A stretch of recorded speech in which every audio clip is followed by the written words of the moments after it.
Absolutely. Someone is trying to stop Mr. Moscow from speaking up about the CCP's weaponization, and especially when the Pras Michel's attorney requested Mr. Moscow to testify in Pras Michel's trial currently going on Washington, D.C., that request was denied.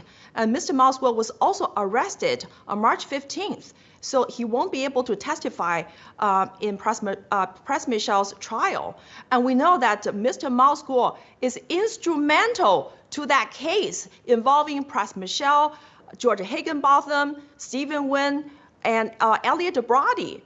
Yet, none of the Stephen Wynn and Elliot Brody and George Higginbotham, they walked away free. Mr. Moscow is behind the bar.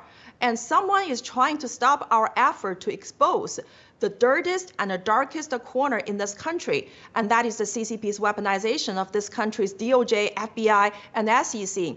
And also, I want to talk about America's mainstream media.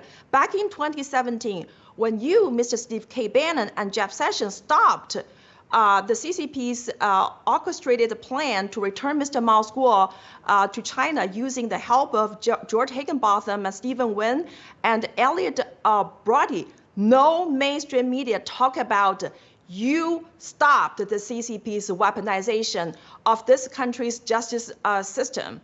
And the mainstream media also did not talk about Mr. Moscow is the biggest victim of the CCP's weaponization of the DOJ and the FBI in Pras Michel's case, because if you look up all the mainstream media talking about Pras Michel, they don't mention Mr. Moscow. And in one of the CNN's report, they even dare not mention Mr. Moscow's name. They just say Pras Michel was involved in the case involving a prominent Chinese dissident. Who is that Chinese dissident? It's Mr. Moscow, and he's behind federal bar. Yeah. It's a complete lie. They completely lie about this the entire time.